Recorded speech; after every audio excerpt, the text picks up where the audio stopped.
Okay, so while this is on my mind, I thought I'd go ahead and make another video about, I think I'm gonna mix this up and talk a little bit about traveling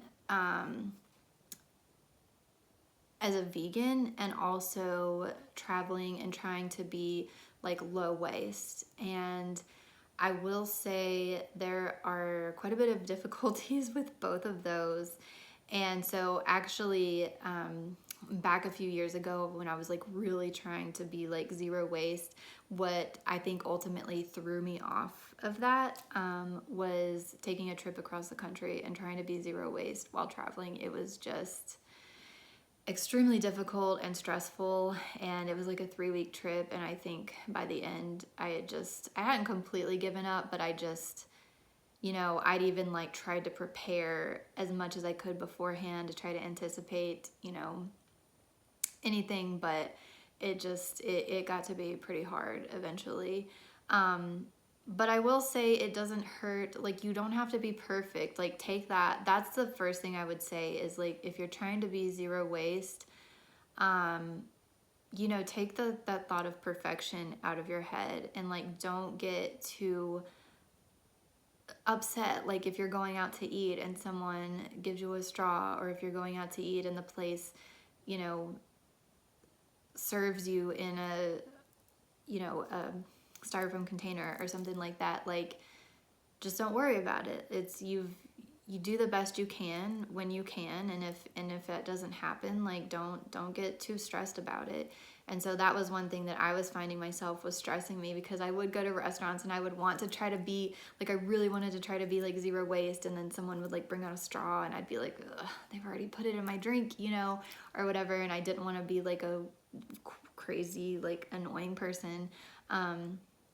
But you just gotta let it go. Like, whenever you're at home, you can figure out, and even at home, like, take some time trying out different places and, figuring out which ones are going to be easy for you to be low waste or vegan, and which ones are going to be a little bit harder. And so, like, even with veganism, if you're going out and you're just new to it and you're just trying, go to different places and just see, like, how easy is it to order vegan off this menu? What do they have that's vegan? And if you go there and there's nothing there and you end up eating something that's not vegan, like, don't be too hard on yourself. Like, in the initial process, if you're just starting out, that's what I would say. Like, if you're too hard on yourself, that's when you may just like give up and just decide, whatever, none of this is worth it.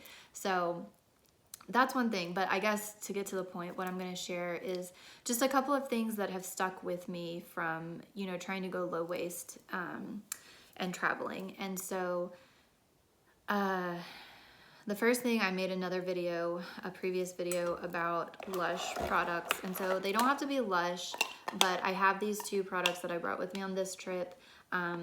It's a, shampoo bar and a conditioner bar. So, if you're traveling in a hotel that has like the plastic shampoo or conditioner bottles, you don't have to use those. You don't have to use those. You don't have to take them.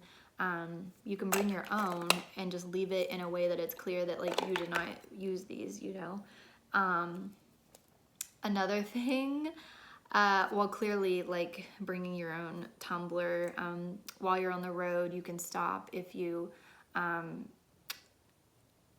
some gas stations have like water fountains and you can fill it up, or, they have like the fountain most of them have soda fountains that'll have water, or you can even, like, if you know how many ounces it is, like, I think this is 20 ounces, you can use your own container if you want to get soda. So this is definitely something I recommend bringing on road trips. If you're going on an air trip, I have a metal one with like a lid that actually closes a bottle, a reusable bottle, and you can just empty it out before you go through security, and then bring it through security. And then there's like tons of water fountains around the airport, and so you can just fill it. And a lot of them have like that thing where you can stick your bottle under and refill it. So yeah, that's one thing I would recommend. Bring something to put beverages in.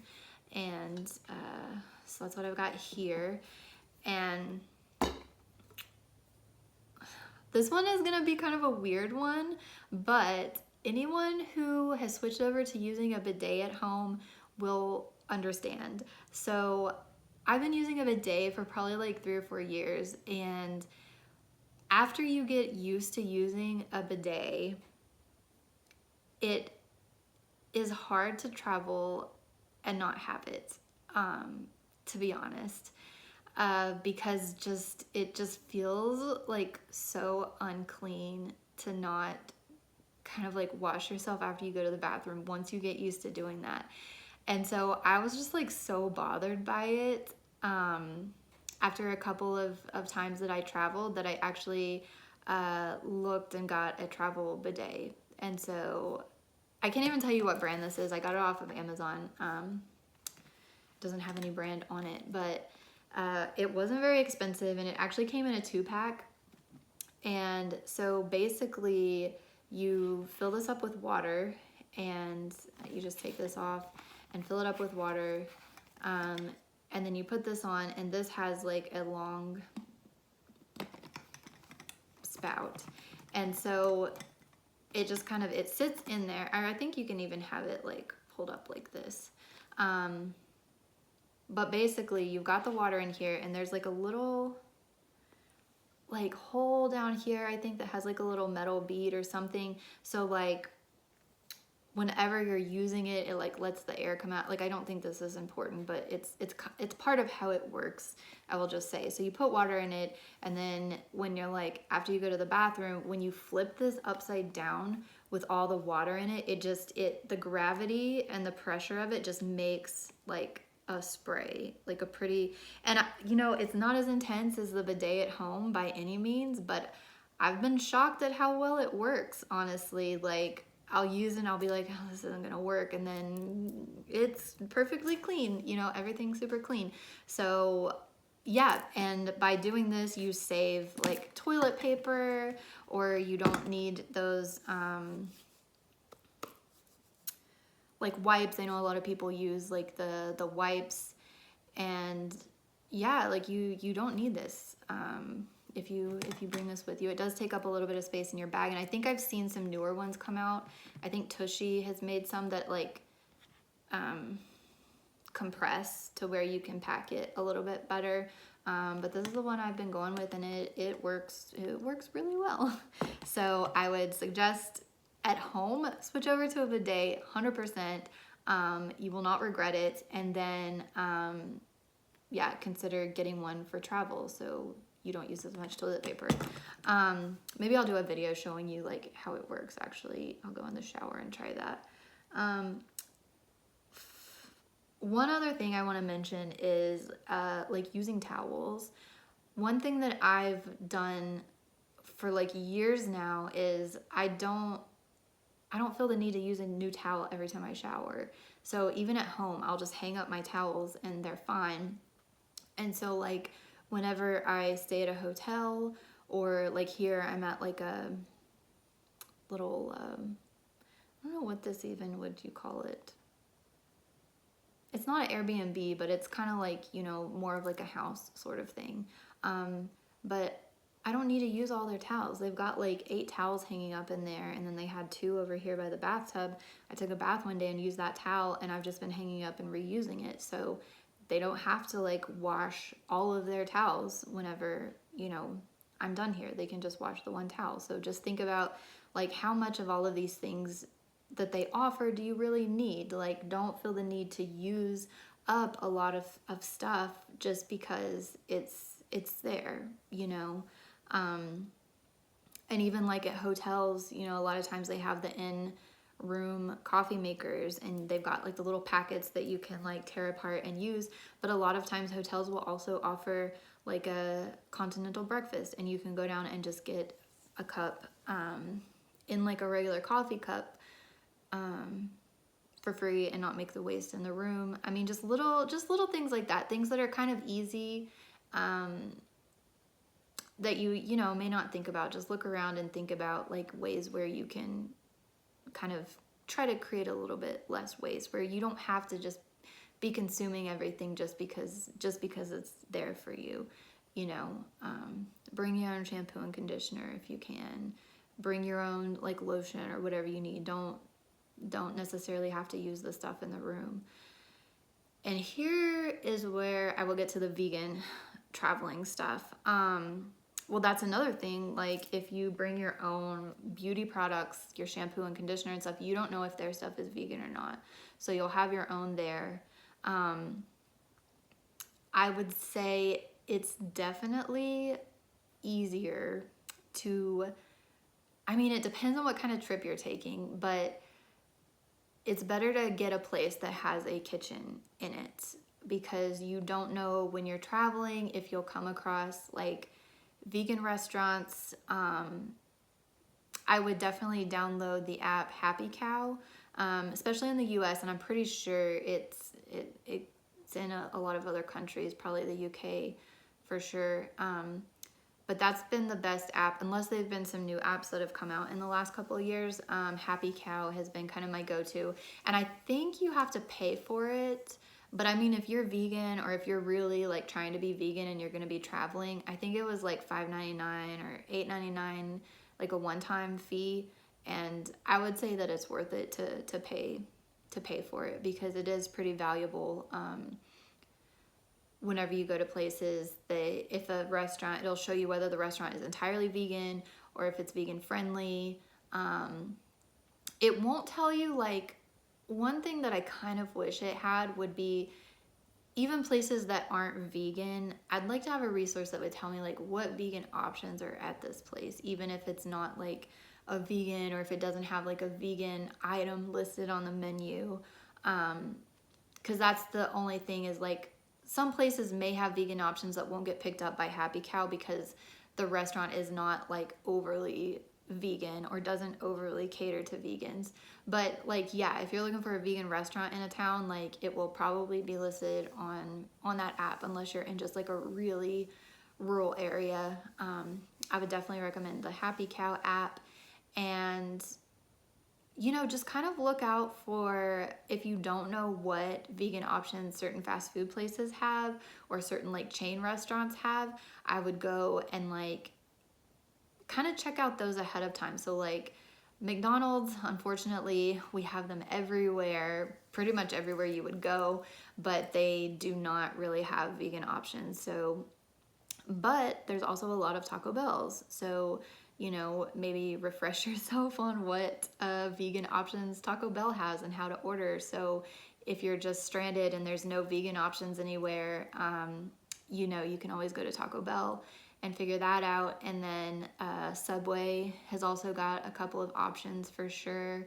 But yeah, and if you're in a place and you don't know if there's any vegan options at the chain restaurants or fast food restaurants, just Google. There's like a lot of blogs that I've come across that they've already done the work for you. They'll go through and list like everything that they found at all of these like major chains and fast food places, so you can find it there. So that would be my recommendations for traveling vegan. And also, like I said, I would probably, if you're staying somewhere, especially for like any amount of time, it might be easier to get like a place that has like a little kitchen where you can cook some stuff. So I've even seen vegans that like bring, if they're driving like on a road trip, they may bring like rice cookers with them and their own like bags of rice, because that can kind of be a staple. Or bring like fruit snacks, dried fruit, some trail mix, things like that are good things to kind of like snack on the road. On my trip, we had been really into eating a bunch of like fruit. Like the guy I was dating, like really, he got into like eating like big bowls of fruit, like blueberries and blackberries and strawberries and things like that. So I was always making these big bowls of fruit, and I'd had one already made before we left, and I was like, oh, we should probably bring this with us, but it just turned out to be like a major hassle, because we were doing Route 66, and I just assumed that any hotel we stayed at would have like an ice machine, and so I could put some things that needed to be like cold in like a ice chest, or a bag, insulated bag, and we could just get ice for free at wherever we went. And like, yeah, I mean, there would be gas stations and stuff, but I just kind of assumed we would stop and like refill it with ice. And I had some other things that were like refrigerated type stuff, and I probably wouldn't mess with anything like that. Stick to like dried fruit or nuts or things like that. Like don't make it too hard on yourself. But if you know you're going to be staying in a, I'm not sure why that's cut off, but I guess that's my sign to like wrap up. But if you're like going to be staying in a place and you know that there will be the option for you to cook, and you want to bring some cooking devices, or if you're staying in an Airbnb, kind of check to see what like kitchen appliances or whatever that they already have there. And so sometimes you can kind of plan ahead like that to go ahead and cook meals yourself, which will save you some money, and then also probably make less trash than if you're eating like fast food. That'll make a lot of waste. Yeah, and if you get somewhere and there's just not options for eating out. But yeah, I don't know. That was just like a bit of a ramble, but just something that was on my mind since I'm traveling here, and this place has kind of like a cute little, oh, this place is just so perfect. Like honestly, I could live here. I would love to live in a place like this. Like it's small and just cozy and just like kind of minimalist, but still has everything I think I need. So yeah, maybe I'll show you a couple of clips of this place. I'll show you the I'll show you the little kitchenette, and then I'll go in the bathroom and I'll give you like a little, show you how the bidet works, so you have a better idea. Okay, so here's the little kitchen area of the place that I'm currently staying. It's called the Enchanted Treehouse in Eureka Springs. And yeah, it's just so minimalist and I love it. But here's the kitchen, and it came with a coffee maker, so you can make your own coffee here. It's not totally zero waste because they give you filters, and they have these little containers of coffee. But you could bring your own coffee grounds or whatever. But it's I don't know, it's less waste than I think using all those little like packets and stuff that come with the with some of the hotel coffee. What else? So yeah, you can cook. You can come and bring your cooking supplies.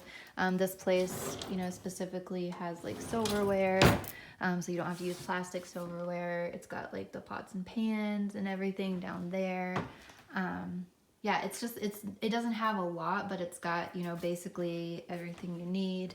It's got cooking supplies. This particular place has a grill outside. You've got a microwave, you've got a fridge, so you can store leftovers and reheat them, so that could be an option too if you go out to eat and grab leftovers. It's got the little mini stove top. So yeah, this little kitchen area is just kind of perfect. And then you've got a little table and chairs to eat. Yeah, and then I don't know if you can see, there's like a little table set up outside, and then a grill as well. Oh, also, I don't think I caught this, but obviously they've also got some dishes and silverware, so I don't have to use like disposable cups or plates or anything like that. Okay, so I just filled it with water from the sink, and I forgot it comes with this little traveling pouch too, just FYI. And another thing I like about staying at like Airbnbs or places like this is that a lot of times you can get soap, that's not like the individual soap like you have at the hotels. This place has, towels to remove your makeup, and like I said, this place has a ton of towels, but I've just been reusing this same one and just hanging it up. So let's go. And yeah, so this place had the different soaps and everything, but I've just been using my ones from Lush and not having to open those. But let's see how I can do this. Okay, I think first I'm going to go ahead and like bring this up. Like you can kind of feel it kind of